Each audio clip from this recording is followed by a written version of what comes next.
cold open then. Should we do a cold open? What should we talk about? Podcasts? Podcasts? Wait, but it has to be not about the topic, right? So, we were discussing how to open this. Okay. And so my thought was have a cold open. So we have... Arthur thinks a cold open is just get straight to the content. That's what I thought it was. So my version of a cold open is like you drop them into a conversation that you've had sort of like before you would press record. Okay. So like Tom and Ramesh do it really well. Joe and James do it really well on their Fact Up podcast, where it's like it's just 30 seconds, a minute of like a random conversation that they've been having. A bit like this now. And then it goes into the actual content. Okay. How do you feel about that? How do you feel? Yeah. Should we talk about...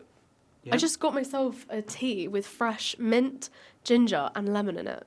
Nice. And I have hay fever so bad right now, so I'm hoping that cures it. It helps. Yeah, this is a really nice space, Cobra Space. Very nice. We've shot some podcasts here, we've shot some other content here.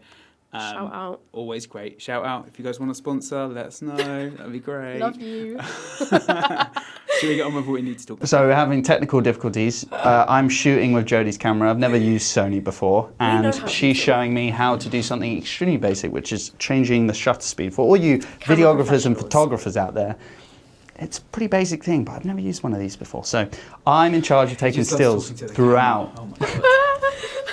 I think Let's get on with the show. What a narcissist. I think the hardest part of this episode is going to be you not having to talk for 30 minutes. I honestly feel like that's going to be the biggest triumph after not speaking. Today on the Being Seen pod, we have a very special episode called Not Another Podcast. We will be discussing podcasts. And why they are useful for small businesses. Why are we making a podcast?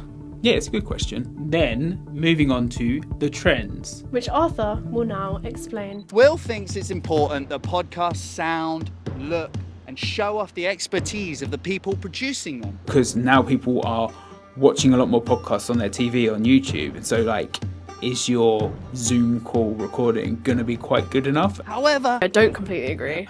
Jodi more thinks it's better to be consistent. I think that's arguably more important, and I think if what's being said is valuable enough, people will stay. They'll just have to agree to disagree. Thank you for that, Arthur. And finally, we're doing Picture This now. So, yes, I see me and Sai be looking at some stills from some episodes that we've recently produced. This second one, for the camera, amplifying recruitment, our good friend Jamie Burrows, recruitment trainer. Oh, I like us in that one. I definitely prefer this one. We'll just have to agree to disagree. Good night. Good night. Good night. Have a great night. That was our podcast, Will. First podcast down, podcast on podcasting. Episode 1, podcasting. So everyone has a podcast, but none of them work. Or not many of them work. What are your thoughts on that? You are an avid podcaster. You host a different podcast already. You've got your own podcast, but you also work on a lot of B2B podcasts, which is sort of where our focus is. What do you see that makes them work, not work?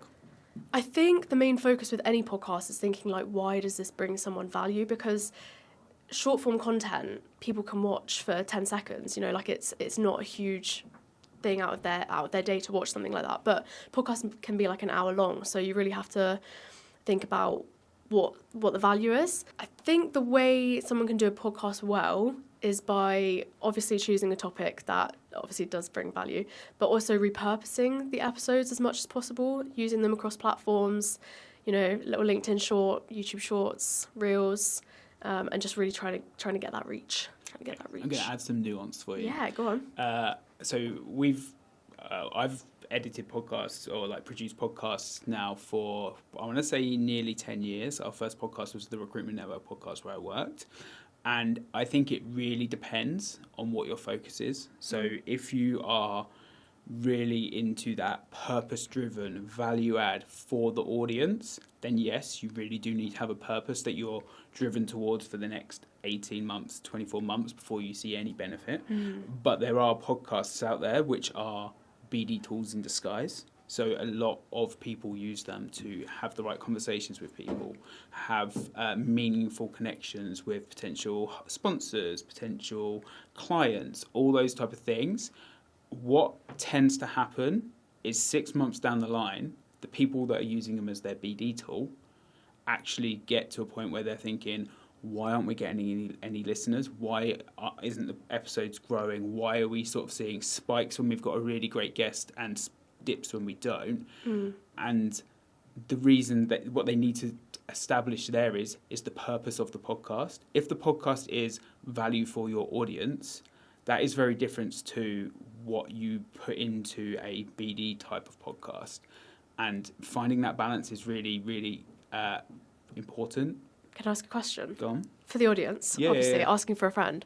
What does BD mean? Business development. Business development tool? Yeah, so as like in finding other tool. people. Yeah. Okay, yeah. Yeah, so great question. Example is I work predominantly with recruiters. Recruiters have a tough time getting in front of potential clients. So a lot of them have these podcasts to create content and also to say to their potential clients, hey, we're on the podcast in our space. We want to be known as, bringing career journeys, experiences to life within that space.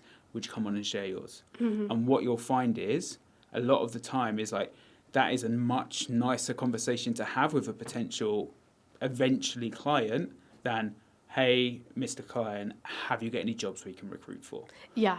So it's a really soft open. We've got this thing. You're going to get some content off the back of it. You get some clout for being on it. Like, it's a driver of those type of things. What you won't find in very, very niche industries is thousands and thousands and thousands of listeners.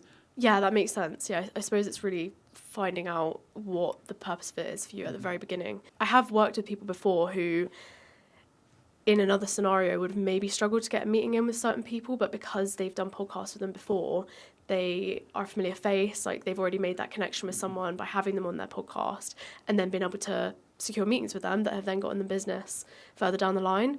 So I do think it is a really effective tool in terms of networking, building relationships with guests. It's a massive trust builder. If you can have those conversations with industry experts, if you can share your knowledge as well, that's one of the biggest things we find is hosts initially treat it as an interview process. So I've got this list of 8 questions. I'm going to make sure I ask you all 8 questions. I'm not going to give you any rebuttal. I'm not going to push back. I'm just going to let you answer and I'm going to move on. And if they want to make it into a podcast that people listen to, it has to be deeper than that. We're 4 or 5 minutes into this podcast and we're kind of off script already, but that I think is where the value lies, rather than it being like, right, here's point 1 we need to cover, here's point 2 we need to cover. And the guest needs to understand that as much as the host. It's like people come for the guest, they'll stay for the host. Is the host engaging? Is the host asking probing questions? Are they pushing back on certain things? Are they asking people to expand on their thoughts? That's where all the good stuff happens. And when they're just like overly scripted interviews, it's kind of just an interview process and it's just for numbers. Yeah, do you think that's why podcasts have really taken off as opposed to the classic interview setup? Yeah, I think so. I think it's distribution as well. Like I can put it on Spotify and someone can listen to it on their commute, or I can put it on YouTube and there's a video version of it there. Like that instead of an interview. And to serialize stuff is a good way of going about things now. Is like we have this series of content that we're always going to be trying to do. It's based around experiences within our industry. Like that in itself has many paths that it could lead to. But yeah, I think there's definitely a distribution factor within that, and then clips, content, that type of stuff. Yeah, exactly.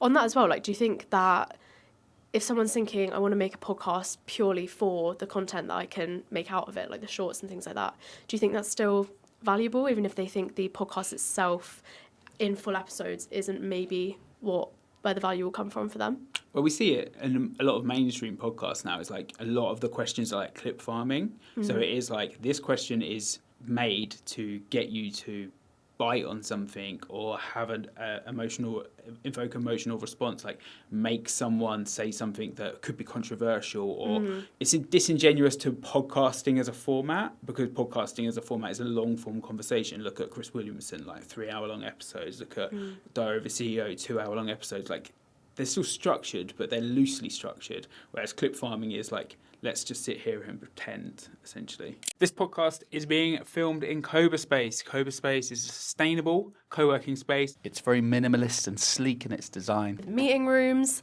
with drinks outside that have fresh ginger, mint, and lemon. They've got it all. If you need a space to work in the middle of London, Cobra Space is the one. So what doesn't it have at the end of the day? Thank you so much, Cobra Space, for having us. Podcast studio in a meeting room. What? And we've thoroughly enjoyed our stay this afternoon. Anyway, back to the podcast. Could we shift our focus towards the format of our podcast now? So why are we? Because you've just mentioned some people, Diary of the CEO, Modern Wisdom, they have a podcast for the conversation, but they're thousands of episodes in. They're very experienced. They've also got a community. They have a strong brand. They have a team. But for us, we're just starting out. And a lot of other small businesses, for example, isn't there a statistic 90% of podcasts fail before the 20th episode? So in terms of our strategy behind this, why are we doing it? Why are we making a podcast? Yeah, it's a good question. We obviously do the vlog, and I do short form. You both do short form content as well. This just does give us the opportunity to dive deeper into what we want to talk about and what we want to be known for and who we want to attract. I see it as a potential BD tool where we can speak to guests, industry experts, people with knowledge of building personal brands or running successful podcasts to get their insights as well, where we go in more as like the sage trying to find the answers rather than like we know everything. I think that's where a lot of podcasts go wrong. But also to show our skills. Like we've set this up in a tiny little office to make it look cinematic and as nice as possible. So like we have the skills to produce podcasts in not extreme situations, but tighter situations. And that leans into that. And it gives us an opportunity to show our expertise in vlogging, podcasting, personal brand and events. I think that's the four main areas we cover in terms of what we deliver. And we are great at what we do and we get that good feedback, but this is the way of showing it. Yeah, it's kind of practicing what we preach, I suppose, and demonstrating why we think these sort of tools are useful in the media space. Yeah, I mean, we get people saying that our vlogs are inspiring them, so that's a great place to be, and like getting people giving really great feedback on them and seeing them. So that is hopefully going to translate to this, and then podcast is a great clippable tool, right? We obviously make podcasts, but like this one here, Arthur came up with a great concept to make it different, to make it stand out, which is kind of what we need to be doing to show that we're a level up of anyone else that's doing this or other people in the game. So do you want to explain a little bit more about how we're changing up what we're going to do? The thing that makes our podcast different is that we'll have a main theme based on our services, and then we'll have a trending theme, which we'll discuss, and then we'll also have skits, which the genius, Arthur, is going to be doing. Will, what is trending in podcasting right now? I think one of the things we're seeing a lot more of is video podcasting and what that means, and there's a really fine line coming between a video podcast and a sort of TV show, a sit-down TV show. I think there's a lot of playing to be done in that arena of like, how do we improve video quality? How do we improve how the episode looks and sounds based around that? Because now people are watching a lot more podcasts on their TV, on YouTube. And so like, is your Zoom call recording going to be quite good enough and match up? Yes, I completely agree, but only to an extent. So actually, I don't completely agree. I half agree. In fact, I don't agree at all. Yeah. I actually think that like some of the best podcasts have started with very basic equipment, you know, definitely not the best video. And, you know, that's Diary of a CEO. Joe Rogan has kept a pretty basic setup. And I think where some people maybe don't have the funds for that, it's not necessarily what people will stay for, is if the video looks good. I think if it can look consistent, I think that's arguably more important. And I think if what's being said is valuable enough, people will stay. But I do think if people have the budget, and they should definitely go for the highest quality. I also think it depends on how you want to come across as a business. And also people are investing a lot more now in the branding of their podcasts, whereas it used to be a bit more relaxed with the video side. I do think people are investing in that a lot more, and it will make you stand out. But I was saying as well downstairs to the guy on reception, I said about we're doing a podcast, and he said, I don't really listen to podcasts. Like I'm always watching on YouTube. So some people literally won't even look at a podcast if it's just audio. And I'm the opposite. I don't watch a podcast. I only listen to them. So I think that's where you have to be multifaceted in like, right, we've got a video version, we've got an audio version. I like what you said about, you know, those podcasts that started at lower quality, and, you know, Chris Williamson started with an iPhone and a Blue Yeti, Yeah. and now he's got one of the biggest podcasts in the world. I do think that was when the podcasting industry was young, and so you're kind of battling everyone else with a podcast to make it stand out. I do think you are right in terms of like, if all you've got is a Riverside account and a decent webcam, as long as you've got consistency and as long as you're having good conversations, I think you will still grow, but I think your rate of growth will be slower. And I think that's the thing people need to battle with is like, okay, if we up the production quality, if we up how we do our clips, if we up these type of things, will that help us grow faster? And I think the answer normally is yes. Grow faster, not super fast. Yeah, I do agree. I think if you don't have the budget, definitely do video regardless. Like, there's no excuse, I guess, because you can do the video calls, you can do iPhone, you know, just have a basic setup. So definitely yes to video. But if you don't have the budget, then I don't think it's like make or break. No, you're right. How was that? I thought that was a good section. I think that was a perfect length of section. Okay, cool. Right, pause in the podcast because we're doing Picture This now. So, I have got 2 pictures. One from February. This is all from the last 20 vlogs. Yeah. So this is February 2026, the last time we filmed a podcast in Cobra Space. Oh, that's nice. So, could you explain what you see in the picture? Yes, I see me and Sai for. This was the launch of Sai's Rec Ops podcast, which we are just about to start being partner on and producers for.